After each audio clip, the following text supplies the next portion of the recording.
Assalamualaikum warahmatullahi wabarakatuh.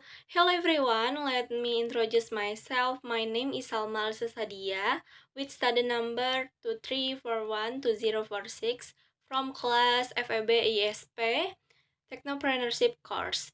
Here I will explain the topic of consumer and market.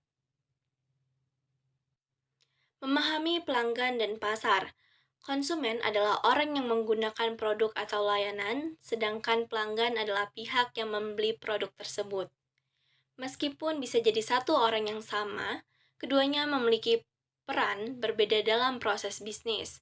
Sementara itu, pasar adalah seluruh kelompok orang atau organisasi yang memiliki kebutuhan terhadap suatu produk serta memiliki kemampuan untuk membelinya. Selanjutnya ada jenis pasar. Jenis pasar mengacu pada kondisi dan karakteristik tempat bisnis Anda akan beroperasi. Secara umum, terdapat 4 tipe pasar utama. Yang pertama ada existing market. Pasar yang sudah ada dan memiliki pelanggan serta pesaing. Fokus utamanya adalah memberikan nilai tambah atau performa yang lebih baik dari pesaing. Yang kedua ada new market. Pasar yang belum ada sebelumnya, sehingga bisnis harus menciptakan kesadaran dan kebutuhan dari nol. Yang ketiga ada resegmented market, pasar yang diciptakan dari segmen kecil, pasar lama dengan menawarkan produk unik atau harga rendah, biasanya memiliki pesaing lebih sedikit. Yang keempat ada cloud market, pasar yang meniru model bisnis asing atau disesuaikan dengan kebutuhan lokal. Memahami tipe pasar sangat penting untuk menentukan strategi pendekatan penjualan dan alokasi sumber daya yang tepat. Berikutnya ada segmentasi pasar. Segmentasi pasar adalah proses membagi pasar menjadi kelompok-kelompok kecil berdasarkan karakteristik tertentu. Yang pertama ada demografi, yaitu seperti usia, gender, dan penghasilan. Yang kedua, psikografi, gaya hidup dan kepribadian. Yang ketiga ada geografi, seperti wilayah, negara, dan kota. Yang keempat ada perilaku, kebiasaan belanja, dan loyalitas merek. Dengan segmentasi, Anda dapat menargetkan konsumen secara lebih spesifik dan memahami keunikan kebutuhan tiap segmen, sehingga strategi pemasaran bisa lebih efektif dan efisien dalam menjangkau calon pelanggan. Memahami niche market. Niche market adalah segmen mikro dari pasar yang lebih besar dengan kebutuhan unik dan spesifik.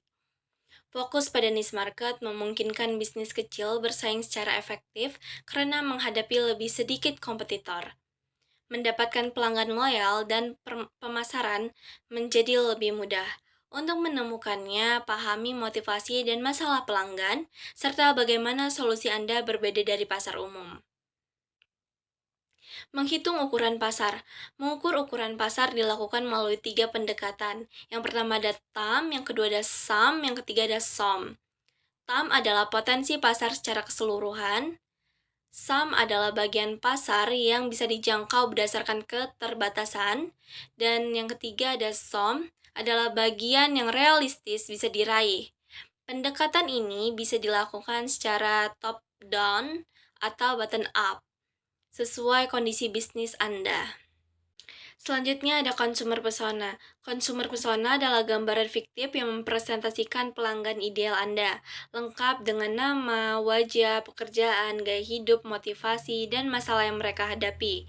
Persona membantu bisnis lebih memahami perilaku pelanggan dalam proses pembelian. Dalam dunia nyata, pengaruh terhadap keputusan beli bisa berasal dari berbagai pihak, sehingga persona harus mencerminkan keragaman peran seperti pengguna, pengambil keputusan, dan pemberi pengaruh. Selanjutnya ada percakapan pelanggan. Percakapan pelanggan bertujuan untuk menggali kebutuhan dan masalah pelanggan secara langsung. Proses ini meliputi 6 langkah. Yang pertama, menyusun hipotesis masalah. Yang kedua, memverifikasi peran pelanggan. Yang ketiga, mendalami pengalaman pelanggan. Yang keempat, memahami rutinitas harian. Yang kelima, memberikan peringkat masalah. Dan yang keenam, membuat ajakan tindak lanjut. Percakapan ini membantu menguji asumsi dan menyempurnakan solusi agar benar-benar relevan bagi target pasar. That's all I can say about the material, consumer, and market. Wassalamualaikum warahmatullahi wabarakatuh.